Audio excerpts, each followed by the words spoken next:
I'm a fan of the novels and of course all the movies up through the Robert Downey movies, and I thought the idea of Sherlock in Manhattan, in America, modern day, was really interesting.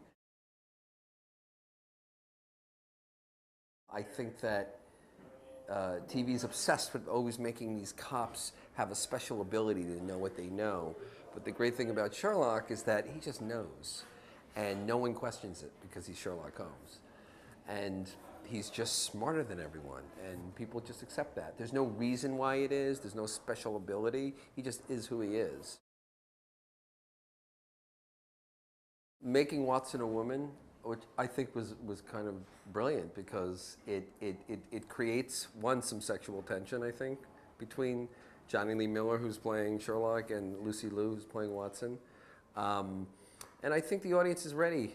I mean, there's been so many Sherlock Holmes interpretations. I think they're ready to see a female Watson and to see how a woman in modern day could sort of fit into the role of being the Watson, the companion to the brilliant Sherlock.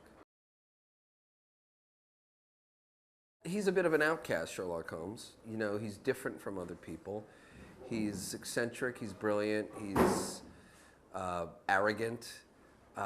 He's definitely an outsider, and I think that CBS, I've done a lot of projects for Showtime and for CBS, where I executive produced and directed the pilots, and I guess they see me as the guy that handles the outcast characters, or people with issues who are sort of anti-heroes.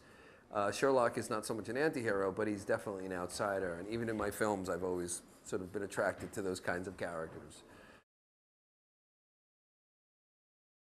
In first reading Robert's script, Elementary, I saw the Victorian Gothic part of New York, you know, all pre-war New York, which is not that dissimilar to London. So that it fell in very quickly to see him here in this city. I think if it was done in Los Angeles, it would be more of a stretch.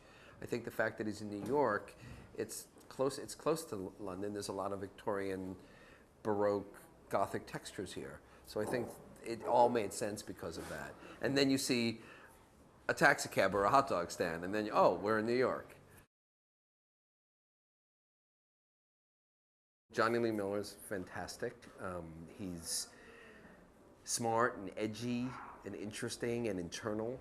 You know, he's definitely really good at his job, very focused on it, ahead of everyone else. You're constantly having to catch up with him, which makes it really entertaining and makes you watch him.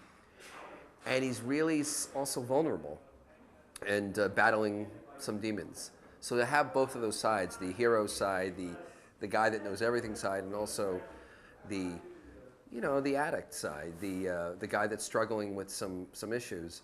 I think the audience likes that because they see themselves in that we're all flawed and everything. Lucy Liu is a perfect companion. She plays the perfect ex-surgeon, perfect companion to him. Very American, very New York. I think Lucy is incredibly New York in a good way. She's probably, Joan Watson was raised in Queens or something, educated at one of the top colleges here, NYU Medical, and went to school, and then had a bit of her own little. She has Lucy's playing really well that she has some demons too and some skeletons in the closet, which are very buried right now in the pilot, but as in series they'll be slowly, I think, explored. I think the idea of seeing Sherlock Holmes in New York is fun. I mean, that's really what the script is. It's really entertaining. It's fun. It's great to see the fish out of water concept played out with Sherlock Holmes. And if you did it in London, it's like, then it might as well just be the old-fashioned stories. So to see it in the States and see it in New York, see Sherlock with his British ways and his Sherlockian ways operate with New Yorkers, that's fun. Aidan Quinn plays sort of a pretty gruff, very grounded, tough, smart New York detective that allows Sherlock to consult. That's fun because he's from a different world. To see those worlds clash is entertaining. I think the tone of this piece has to be slightly